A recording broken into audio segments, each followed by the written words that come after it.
From the NRO, the Director of the Commercial Systems Program Office, Peter Muend.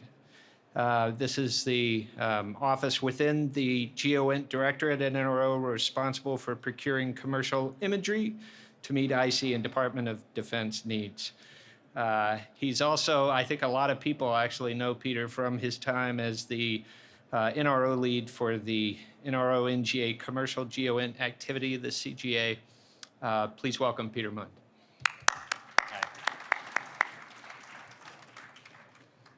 Well, thanks. It's very nice to be back here. I'm definitely eager to let you all know where we've been and where we're going as we continue our journey to continue to embrace commercial imagery.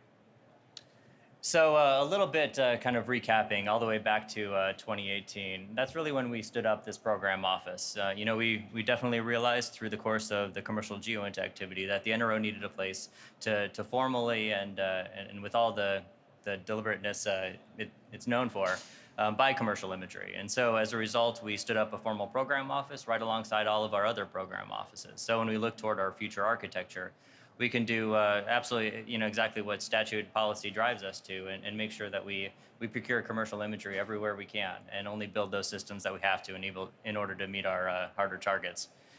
That was followed in August of 2018 when we finally awarded our Enhanced View follow-on contract. And that's really when we assumed the role and responsibility, truly, to procure commercial imagery on behalf of the larger community. Obviously, still responsive to NGA requirements and the GEOINT Functional Manager requirements, but that's when we let that initial contract.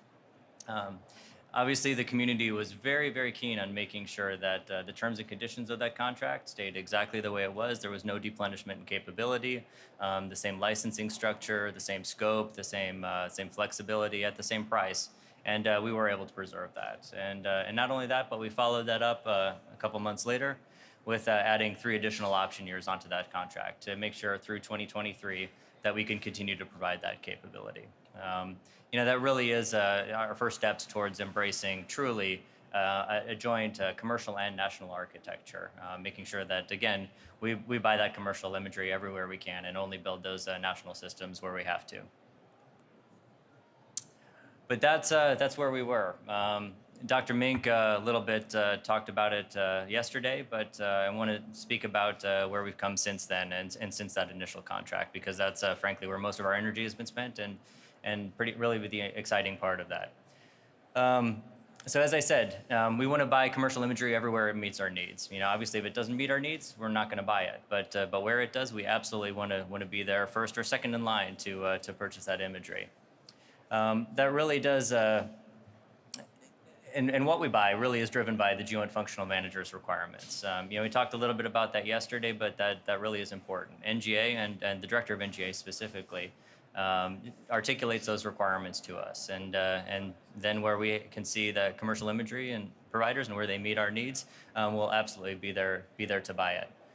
We do want to continue to take full advantage as we purchase that of both existing legacy and as well as emerging providers. We do have a tremendous capability across the industrial base now that is evolving very, very quickly, and we want to take advantage of that. And of course, it goes without saying, in order to take advantage of that, these can't be stovepipes that we procure or acquire these images in. It really needs to be part of a truly integrated architecture, seamlessly spanning across national and commercial access points. And that's really part of the larger architecture that we're building towards.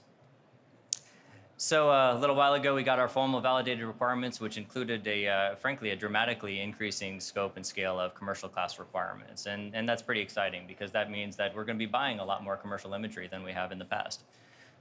So we went out of our way to issue an unclassified RFI for commercial imagery capabilities. We posted it to Twitter, we posted it to Facebook, certainly out to FedBizOps, and we really went out of our way to articulate what we needed. It was meant to serve as a demand signal to industry as well, to make sure we could clearly articulate exactly what we wanted, what was useful to us, and frankly, on the other side, what we didn't necessarily see value toward. We did that, and we did get a lot of very interesting feedback. Some of the takeaways that we saw out of the RFI responses. One, we are asking for a lot more commercial class capability than we ever have before. Frankly, it's more than the commercial industry can currently support, even out in 2023 and beyond. So it's something that we're going to build toward and build our way into. So no single provider can meet all of our needs. It probably goes without saying, but we're going to be on contract and developing these relationships with multiple providers in the future. There are obviously areas of competition. There are also areas that are a little bit less competitive. But I did want to emphasize where there are areas of competition and those areas overlap, we do intend to approach them competitively, as you would hope. Spectral diversity is still a developing capability. We did ask for some input, what was available, on the multispectral, hyperspectral side. Certainly out towards hyperspectral, that's still a developing capability. At least on the commercial side, it's not really something there that we can truly take advantage of yet. However, like I said, we do want to be there. We want to be there first or second in line as these providers come to the fore and are able to offer that capability. Where it provides value, we absolutely want to take advantage of it. Licensing options and acquisition options. There are multiple ways, and we certainly asked what are the various ways that we could purchase this imagery. There are a lot of models, a lot of successful models, and a lot of models that have been a little bit less successful. Certainly, as Dr. Mink mentioned yesterday, one size is not going to fit all when we talk and think about our commercial imagery providers. And there's going to be different licenses as well.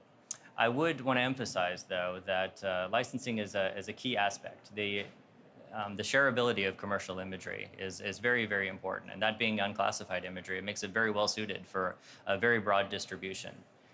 However, licensing, there are restrictions there that can curtail with whom we can share this imagery toward. So the licenses are important, and the more flexibility in the licenses, that is something that is going to demonstrate more value. And certainly an image with a broader flexibility with whom we can share it will value more than one that we can't share. And that's part of that competitiveness aspect that I talked to. So we talked a little bit yesterday, Dr. Mink did, about our study contracts, and I was very happy that he was able to announce, and I'm here to reiterate that we recently awarded 3 study contracts, really paving the way for the future. So we awarded study contracts to Digital Globe, Black Sky, and Planet, and we're really eager to see what they can do for us. There are a couple things that we wanted to accomplish in those study contracts. One was we wanted to, and they really were following on to the RFI responses. One, we wanted to verify the stated assertions that the contractors came back with us at. For example, if they said, "Oh, of course we can deliver NIRS-5 imagery." Okay, well, we're going to ask for a stack of NIRS-5 imagery and make sure it really is NIRS-5 and not something else. Obviously, what we acquire does have very stringent requirements on it, and we want to make sure that there's kind of truth in advertising there. We also wanted to make sure we understood the modeling and simulation that all these folks did, to have us walk down the path with them as they did their math, and to make sure that we understood and could kind of validate that analysis. And in the end, to make sure that as we look toward the future, we could have confidence in their projections of what they're going to build in the future, so we could be ready to take advantage of that. So there are 2 main parts to those study contracts. One is, again, the demonstrating the imagery collection. So we're going to be asking for imagery. We're going to be asking for kind of calibration imagery. We're going to be asking for global and regional collection. We're going to be measuring geolocation. We're going to be measuring NIRS values. One item in particular there, that the last subtick, the user-specified downlink, that's one that I'm going to spend a little bit more time talking about. But frankly, that's one of the more exciting aspects of what we're looking at. And then I also said we're also going to take a look at their modeling and simulation and make sure that we can incorporate, frankly, in aggregate, all the providers to, as we look for what we're going to be purchasing in the long run, and how it all fits together, which parts are competitive, which parts are less competitive. And in the end, making sure that when we seek to meet our entire set of requirements across both the national and commercial systems, we really do have confidence that the entirety of that mission set is satisfied. So a little bit more on the user-specified downlink. So this really is making sure that we can get data, imagery, down to I'll say user-provided remote ground terminals, RGTs, be them, I'll say, theater users, kind of in a disconnected environment, or any other user. But sometimes acquiring that image through the larger corporate enterprise architecture just isn't the most efficient, especially in a contested environment, let's say. So a key aspect of what we're studying here, and we're asking this of all three providers, is to see and demonstrate where they can, whether or not they can provide that imagery to such a user, to such a tactical warfighter user, something along those lines. There are some specifics that we have in mind, and some key capabilities that we wish to push out. I would emphasize, in terms of demand signals, I talked about our demand signals to industry, but we've certainly gotten a lot of demand signals from the broader user community as well. And those demand signals rightfully come through NGA as the functional manager, but they certainly included the fact that we may want, or the ultimate end users may want alternate means to receive that data. For example, through a theater level downlink or something along those lines. And so we do have the formal requirement for that, and we do intend to operationalize that in the future, for at least for those providers that can support it. And so that's one that we're very eager to satisfy, and I know a lot of warfighters are very eager to see come to fruition as well. So a little bit on the broader way forward. We did an RFI and we issued some study contracts, which are very exciting and definitely lay the groundwork for the future. But that's not all. So these studies really are phase A of our larger acquisition process. We're approaching what I would call a milestone B at the end of 2020. And once we figure out exactly how all the commercial capabilities fit together as we meet our needs, and frankly grow into meeting those needs, we'll that's kind of the process and the timeline that we're on to really issue and let those operational large scale contracts moving forward. I'm really, really excited about it. Obviously we've had a long and very productive history with Enhanced View and the predecessor contracts with Digital Globe. We're very much eager to continue to move forward with them, but then also add Planet and Black Sky, and then beyond that, every other provider that can provide valuable imagery.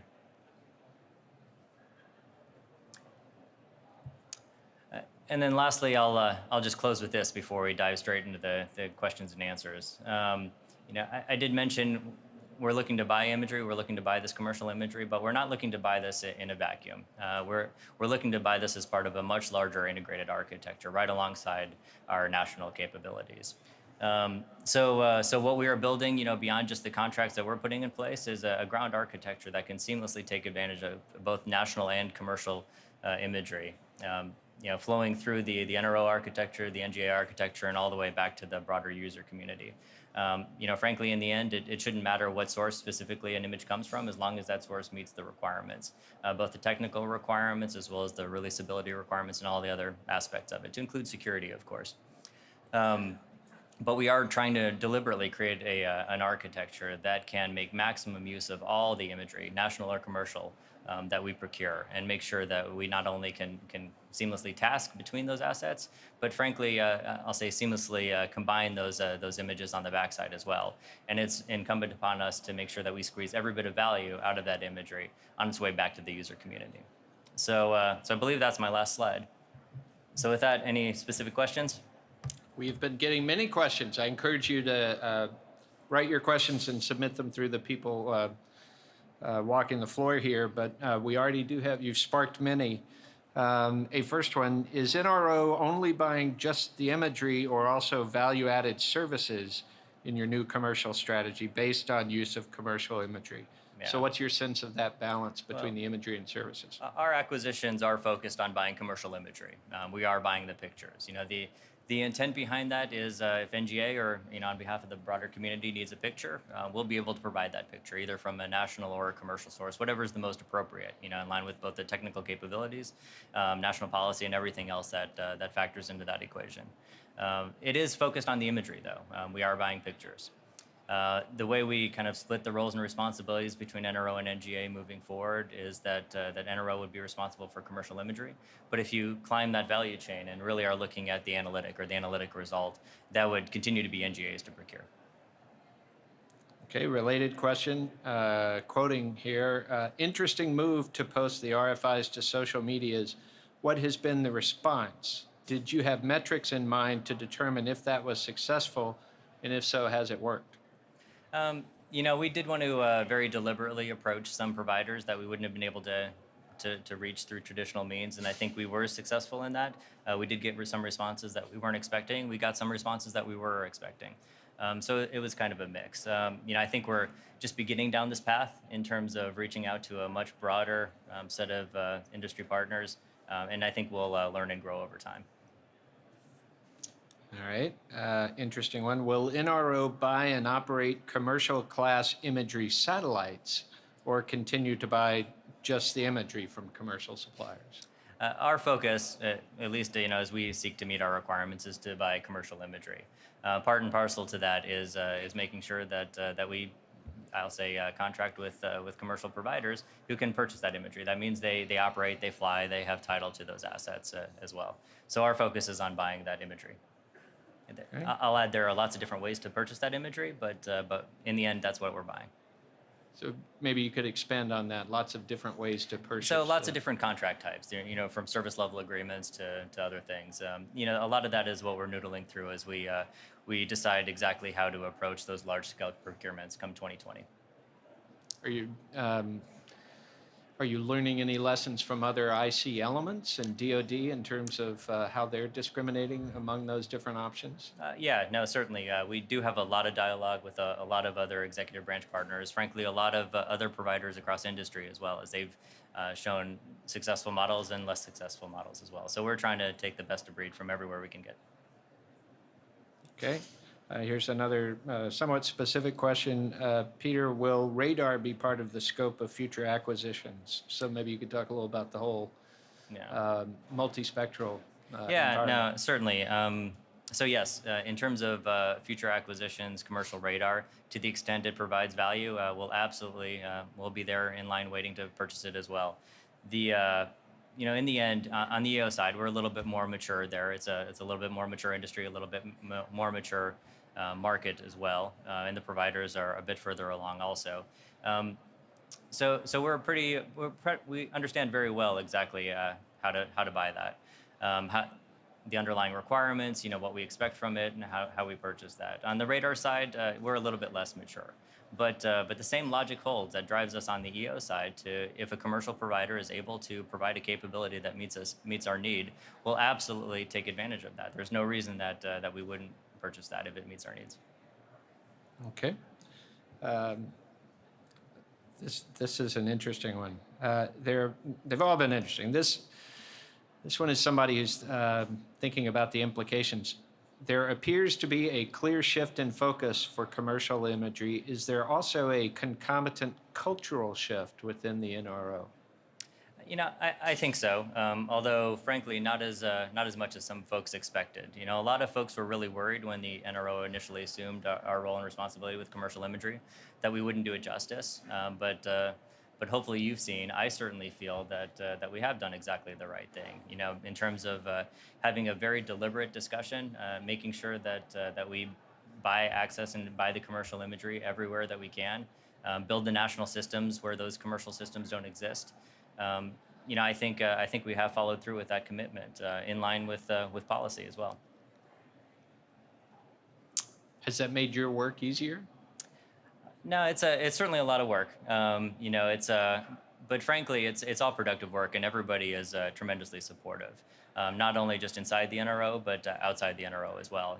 Thinking about our oversight, thinking about Congress, everybody is uniformly supportive of what we're trying to do here. It's one of the few good news stories in government procurement. That's a great assessment. Peter, how do you, particularly with the addition of commercial sources, how do you assure the security of the imagery? That is, has it been tampered with? Yeah. So I'll say information assurance and security is definitely something that we think about.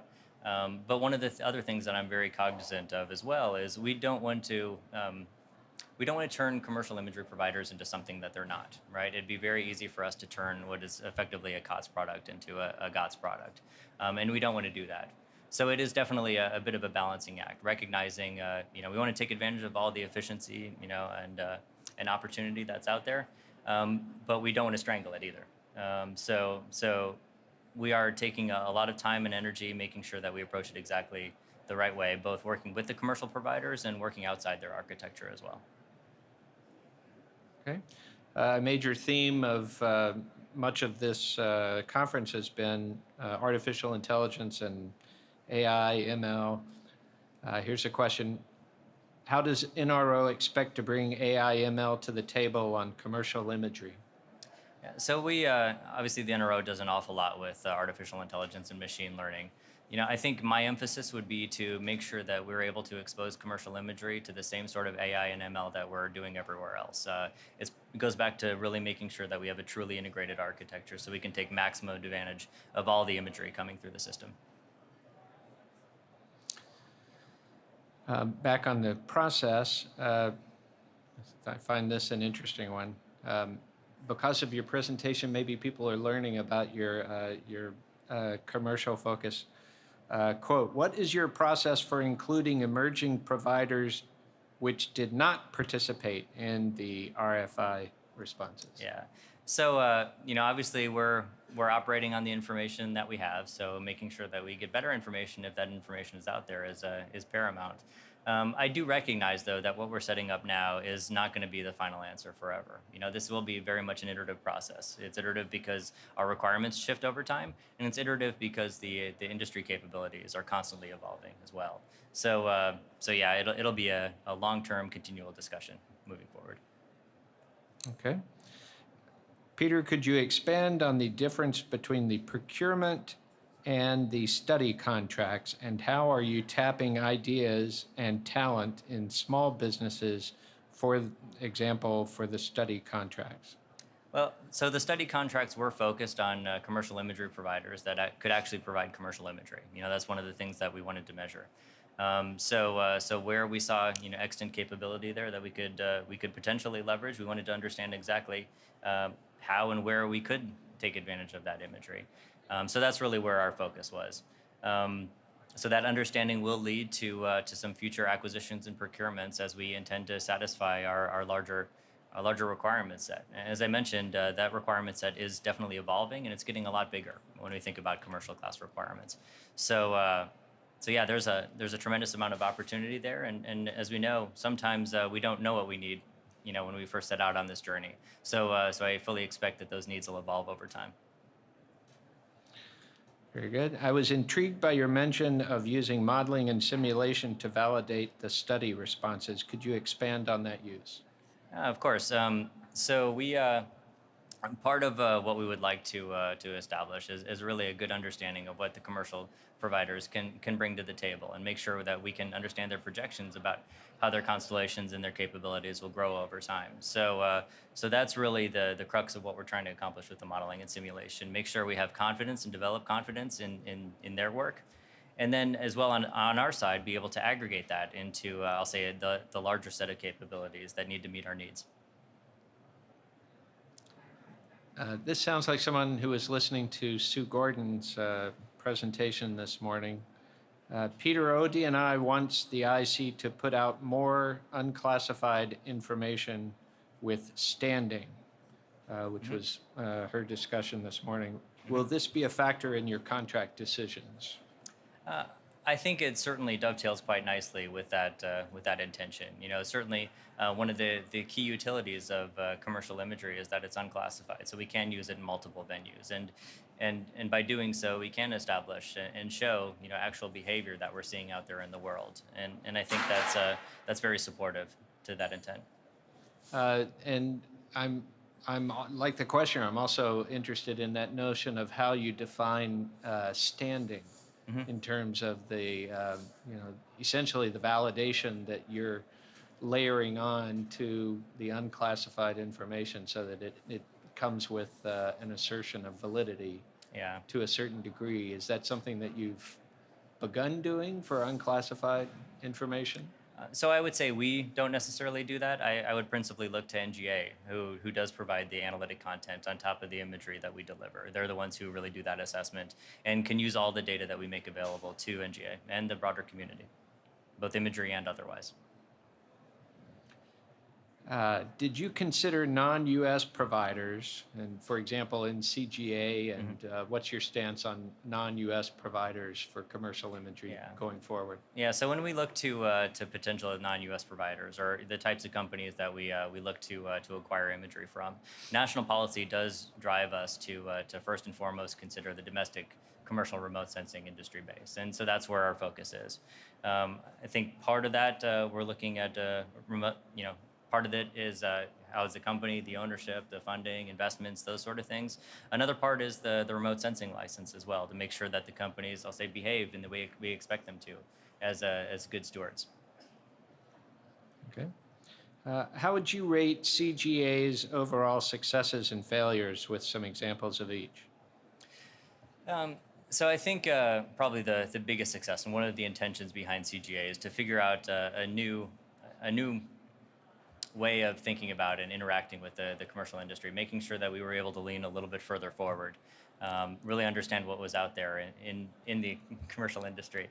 And I think by and large we were able to do that.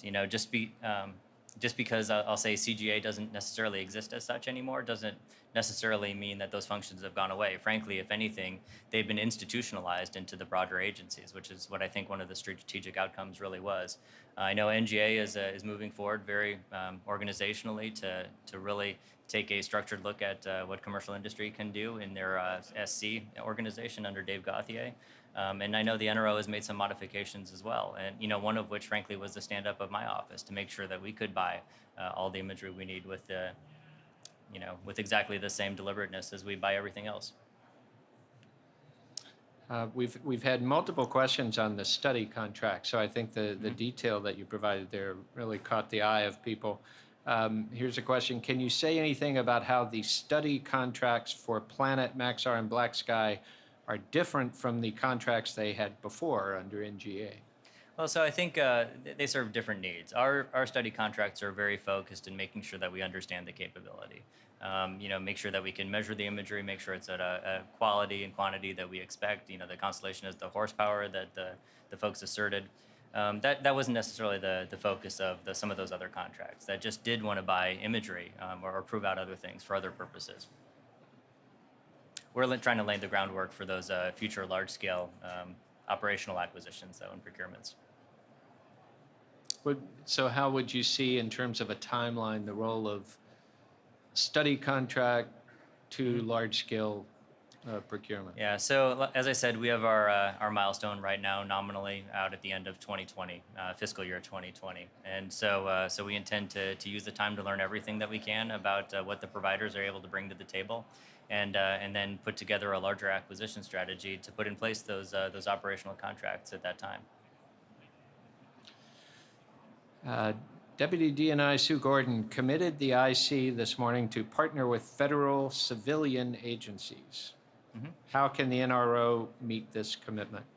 Well, frankly, in large part, it's I'll say with using commercial imagery. Commercial imagery does form a large portion of what our FedCiv community is able to leverage. Anywhere from the Census Bureau to FEMA to a lot of the other national disaster response folks.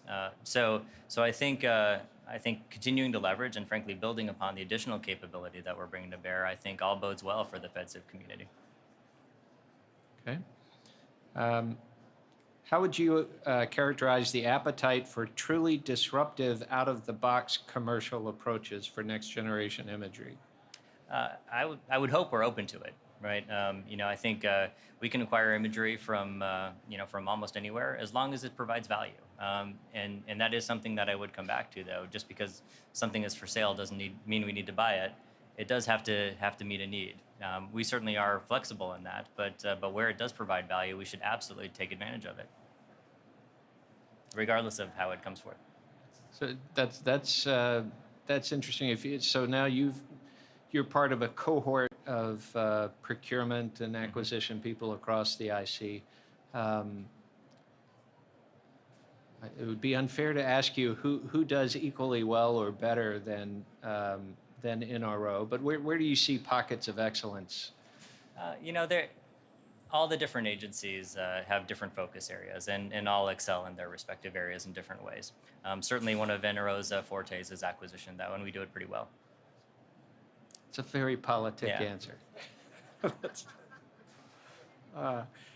Could you talk about the workforce that you have at NRO and any changes that you've seen with this the last few years' new approach on commercial procurement within your workforce and the ability to train and retrain and hire new people Yeah. for that specific new No, approach? absolutely. So, certainly what we do is a bit unique across the NRO. Traditionally, we develop space systems or the complementary ground systems to deliver that capability to the user. Um, so as a result, we have an extraordinary technical and just an overall extraordinary workforce, one that I'm proud to be a part of. What we do here in commercial imagery, though, is a bit different from the rest of the NRO. So we are kind of blazing a new path, and as a result, we require a lot of people with a pretty innovative mindset who don't mind disrupting things internal to our organization. That's a good thing. That's part of truly embracing this new role and mission that the NRO has. And so far, I think we've been extraordinarily successful with a lot of extraordinary people helping us along the way. That's fascinating. So maybe you could expand on what some of those disruptive ideas might have been.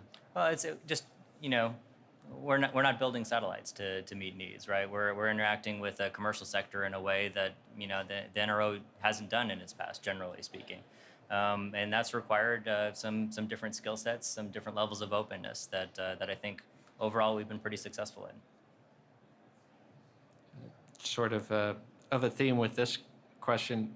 Peter, has anything surprised you so far based on the RFI responses? And I'll add, and if Yeah. not, are you really reaching far enough Yeah. outside the box? Yeah. No, I think what it did for me was affirm the incredible innovation in the commercial sector. I think for us it redoubled our effort to make sure that we're poised to take advantage of it, and that's certainly what we intend to do. The very first question I got was one I didn't think I would ask, but it's someone who asked, Peter, you haven't been to our booth. Please make sure you get to all the booths on the Okay. floor. So have you had any opportunity to go around and what's caught your eye? I think I've certainly visited a handful of booths, but I have a lot more work to do through the course of the symposium. So, a lot more to learn. There's always a lot more to learn, though, and I'm happy to do it. What other sources outside kind of traditional IC and IC-focused industry sources do you personally rely on for keeping track of current and future trends in commercial and imagery? There are quite a number of resources available, both across the intelligence community, various organizations within it that look out and see what's available, as well as, just interacting day to day in forums like this, where we always get to learn more. So, we're always eager to learn more, and we keep learning more and more avenues to keep increasing that knowledge. The agency is using Twitter in its procurement strategy. Do you have a Twitter account? I do Peter? not. You do not? No. Peter, do you want a Twitter account? No, I do not. They're free and easy. Let's thank Peter for a fascinating look at the new generation of procurement. All right.